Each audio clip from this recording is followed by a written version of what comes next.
15 faits insolites sur le Bhoutan, le pays où les femmes peuvent épouser plus d'un mari. Numéro 15. Le Bhoutan, la terre du dragon du tonnerre. Un joyau caché dans l'Himalaya. Niché au cœur de l'imposante chaîne de l'Himalaya, le Bhoutan, souvent appelé la terre du dragon du tonnerre ou Drukyul, ressemble à un royaume mystérieux où le temps semble ralentir et où les traditions anciennes façonnent encore la vie quotidienne. S'étendant sur environ 38 394 km², soit à peu près la taille de l'État américain du Maryland, le Bhoutan repose comme un trésor discret entre deux puissants voisins, la Chine et l'Inde. Son climat varie fortement, allant des vallées subtropicales chaudes au sud jusqu'au sommet alpin glacé à l'extrême nord, parfois comparé aux régions montagneuses froides de l'Alaska. Un fait remarquable distingue le Bhoutan. Grâce à des politiques strictes de protection de l'environnement, il demeure le seul pays au monde à être carbone négatif, absorbant plus de dioxyde de carbone qu'il n'en émet. Plus de 72% du territoire bhoutanais est couvert de forêts, transformant le pays en véritable poumon vert pour la planète. Le nom Bhoutan a été donné par des étrangers, mais les habitants appellent fièrement leur patrie Drukyul, ce qui signifie « terre du dragon du tonnerre ». Ce nom vient des violentes tempêtes qui traversent les vallées de l'Himalaya. Les randonneurs qui empruntent les sentiers isolés de monts peuvent parfois assister à ces pluies rugissantes, comme si un dragon mythique grondait au-dessus des nuages. À juste titre, le drapeau national du Bhoutan représente un dragon blanc tenant un joyau précieux, symbole d'harmonie et de prospérité. Avec environ 800 000 habitants, le Bhoutan reste ethniquement diversifié avec 3 grands groupes, les Ngalap, les Sherkap et les Lhotshampa. Beaucoup pensent à tort que l'anglais est rare ici. Pourtant, les habitants, numéro 14. Le pays le plus heureux du monde. Pouvez-vous croire qu'une petite nation à l'économie modeste puisse être appelée le pays le plus heureux du monde? Ce pays est le Bhoutan, un royaume paisible caché dans les spectaculaires montagnes de l'Himalaya, où le bonheur ne vient pas de la richesse, mais d'une manière de vivre pleine de sens. Au Bhoutan, le progrès ne se mesure pas par le produit intérieur brut. À la place, le pays suit une philosophie unique appelée Bonheur National Brut, ou BNB, qui valorise le bien-être, la culture et l'équilibre environnemental. Les Bhoutanais vivent en étroite connexion avec la nature, respirant un air bien plus pur que dans la plupart des villes industrialisées. Avec plus de 72% de son territoire couvert de forêts, le Bhoutan reste l'un des derniers sanctuaires verts de la planète. Les enquêtes montrent que les paysages montagneux spectaculaires et une forte identité culturelle contribuent largement au bonheur de la population. La plupart des Bhoutanais suivent le bouddhisme, pratiquent la compassion et croient au karma, ce qui aide à créer une société paisible avec un taux de criminalité extrêmement faible. La hiérarchie sociale est minimale et il n'est pas rare de voir un prince jouer au football avec des enfants du village. Ce sentiment d'harmonie fait du Bhoutan un endroit paisible. Numéro 13. Les hommes peuvent avoir plusieurs épouses et les femmes aussi. Cela peut sembler incroyable, mais au Bhoutan, le pays souvent appelé le plus heureux du monde, la pratique d'avoir plus d'un conjoint existe encore et est acceptée dans certaines communautés. Et cette tradition ne concerne pas seulement les hommes. Au Bhoutan, les femmes peuvent aussi avoir plus d'un mari, une coutume qui surprend beaucoup d'étrangers. Le mariage donne aux femmes des droits solides et une véritable protection. Une femme peut épouser plusieurs hommes, et même si seul le premier mari est officiellement reconnu, elle reste la figure centrale du foyer. Après le mariage, les hommes s'installent généralement dans la maison de la famille de leur épouse. En cas de séparation, le mari doit indemniser la femme. Les femmes occupent une position respectée dans la société. Il est courant de voir des groupes de femmes rire et discuter librement tard dans la nuit dans les rues. Elles peuvent sortir avec des amis sans restrictions strictes. Leur confiance et leur esprit détendu laissent une forte impression sur les habitants comme sur les visiteurs. Leur beauté ne vient pas de vêtements luxueux ni de bijoux coûteux. Elle brille à travers leur indépendance et leur bonheur. Cependant, avant de rêver de déménager au Bhoutan pour avoir plusieurs conjoints, souvenez-vous que le pays protège strictement sa culture et qu'il est difficile pour les étrangers d'épouser des citoyens bhoutanais. Alors, si vous êtes curieux, renseignez-vous attentivement d'abord. Numéro 12. L'histoire d'amour romantique du roi et de la reine du Bhoutan. L'actuel roi du Bhoutan, le roi Jigme Khesar Namgyel Wangchuk, est admiré non seulement pour son leadership, mais aussi pour sa magnifique histoire d'amour avec la reine Jetsun Pema, connue comme la plus jeune reine du monde. Lors de leur mariage, elle n'avait que 21 ans. Leur mariage a attiré l'attention du monde entier grâce à l'harmonie et à l'élégance du couple royal. Leur relation ressemble à un véritable conte de fées, où l'amour s'élève au-dessus du temps et des traditions royales. Bien que la coutume bhoutanaise permette au roi d'avoir plusieurs épouses, le roi Jigme a déclaré qu'il n'aurait qu'une seule épouse, la reine Jetsun Pema. Sa loyauté a fait d'eux un symbole de dévouement et de fidélité. Leur histoire a commencé lors d'une rencontre pendant l'enfance, lorsque Jetsun Pema n'avait que 7 ans. Fascinée par le prince héritier de 17 ans, elle courut vers lui et déclara qu'elle voulait l'épouser un jour. Bien qu'elle ne fût encore qu'une enfant, ce moment sincère marqua le début de leur parcours commun. Que pensez-vous de ce conte de fées réel? Si cette histoire vous a plu, aimez la vidéo et écrivez le numéro 7 dans les commentaires. Numéro 11. Il n'est pas facile de visiter le Bhoutan caché profondément dans l'Himalaya. Le Bhoutan n'est pas une destination que l'on peut visiter librement. Voyager vers ce royaume isolé demande de la préparation. Comme l'un des pays les plus isolés du monde, le Bhoutan ne possède qu'un seul aéroport international, l'aéroport de Paro, situé à environ 35 km de la capitale, Thimphu. La piste est courte et entourée de montagnes abruptes, ce qui rend les décollages et les atterrissages extrêmement difficiles. Seuls des pilotes spécialement certifiés sont autorisés à voler ici, ce qui rend chaque atterrissage impressionnant. Par voie terrestre, l'entrée n'est possible que par 3 postes de frontière officiels depuis l'Inde. L'itinéraire le plus populaire relie Phuentsholing à Thimphu et offre des vues spectaculaires sur l'Himalaya. La politique de voyage stricte du Bhoutan reflète son engagement à protéger sa culture et sa nature. Afin de préserver ses traditions et son environnement, le gouvernement limite le nombre de touristes chaque année. Les visiteurs ne peuvent pas voyager de manière indépendante. Ils doivent réserver par l'intermédiaire d'agences locales agréées. Les touristes internationaux doivent également payer une taxe de développement durable de $100 américains par nuit dans le cadre de la politique touristique du Bhoutan, dite haute valeur, faible impact. Cette taxe est distincte des coûts d'hébergement et de guide. Ce système permet de contrôler le tourisme tout en protégeant la culture et le mode de vie du Bhoutan.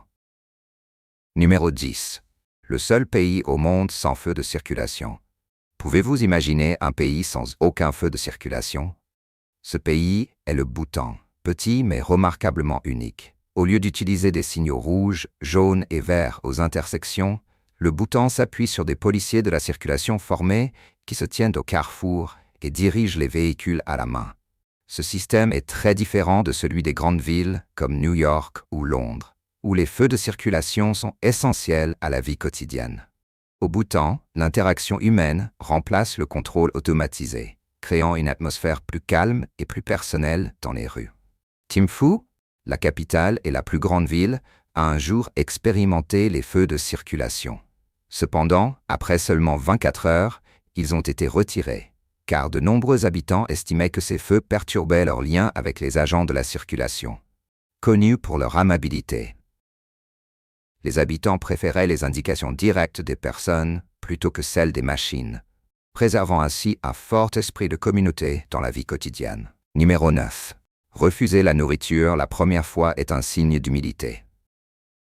L'une des coutumes les plus uniques du Bhoutan est la tradition de refuser poliment la nourriture lorsqu'elle est offerte pour la première fois. Dans la culture bhoutanaise, vous ne devez pas accepter immédiatement un plat proposé par votre hôte. Au contraire, vous déclinez doucement en disant « Meishu, meishu », ce qui signifie « non, non », tout en couvrant votre bouche avec la main. Ce geste exprime l'humilité et non le rejet. Après avoir refusé 2 ou 3 fois, vous pouvez alors accepter le repas. Bien que cela puisse sembler impoli dans les pays occidentaux, au Bhoutan, il s'agit d'un rituel respectueux qui préserve l'harmonie et l'hospitalité au sein de la communauté. Numéro 8. Pas de McDonald's ni de Starbucks. Pouvez-vous imaginer un pays sans McDonald's, sans Starbucks et sans chaîne internationale de restauration rapide? Ce pays est le Bhoutan, l'un des rares endroits encore préservés des grandes marques multinationales. Selon l'entrepreneur Chokyi Wangmo, ce n'est pas à cause d'interdictions strictes ou de restrictions gouvernementales. La véritable raison est simple. Le Bhoutan n'est pas un marché très rentable pour les entreprises internationales. Avec une population d'environ 800 000 habitants, plus petite que celle de nombreuses grandes villes des États-Unis, la demande reste limitée. Si des marques mondiales ouvraient des magasins ici, elles auraient probablement du mal à survivre et fermeraient rapidement. Le Bhoutan est peut-être riche en culture, mais il ne poursuit pas les tendances mondiales de consommation. Au contraire, les habitants valorisent le bonheur, la paix et la nature, davantage que les marques internationales célèbres. Numéro 7. Les citoyens bénéficient de soins de santé gratuits. Au Bhoutan, chaque citoyen a droit à des soins de santé entièrement gratuits. Des médicaments de base aux traitements avancés, les patients sont soutenus par le gouvernement sans avoir à se soucier des factures médicales. Si une maladie grave nécessite un traitement à l'étranger, le gouvernement couvre même les frais de voyage et d'hospitalisation. La situation financière ne détermine pas qui reçoit des soins.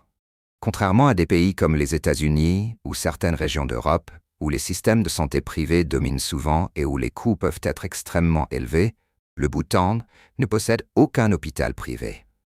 L'ensemble du système est géré par l'État.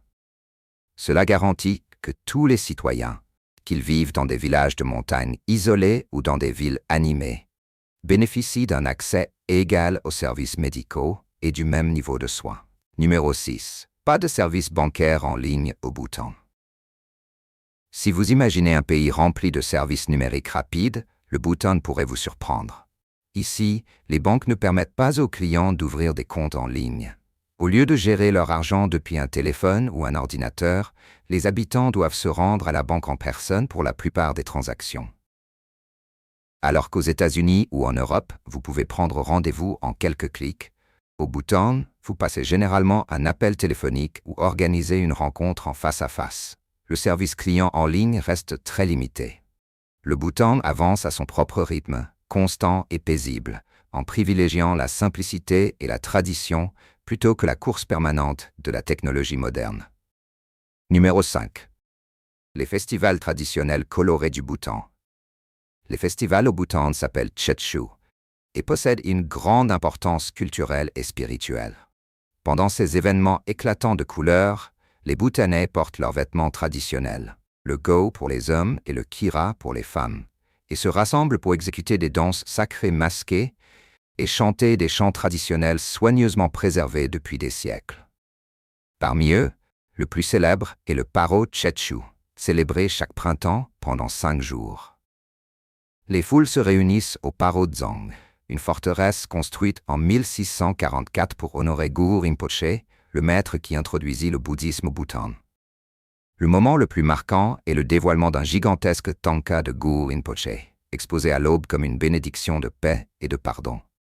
Une autre célébration remarquable est le Jambelakang Drup, organisé dans l'ancien temple de Jambelakang près de la rivière Bumthang Chu. Connu pour le spectaculaire rituel du feu Mewang et la danse symbolique Tercham, il représente l'éloignement de la malchance et l'accueil de la chance, de la prospérité et du renouveau spirituel. Ces festivals ne sont pas seulement des spectacles. Ils sont des expressions puissantes de la foi, de l'unité, de l'identité et de la fierté culturelle durable du Bhoutan. Numéro 4. Pèlerinage à Thimphu. La capitale Thimphu, la capitale du Bhoutan, n'est pas seulement le centre politique et culturel du pays, mais aussi le cœur de ses traditions. Située à 2334 mètres au-dessus du niveau de la mer, elle compte parmi les capitales les plus élevées du monde, plus hautes que de nombreuses villes des États-Unis et d'Europe. Bien que plus petite que la plupart des capitales, Thimphu offre une tranquillité rare.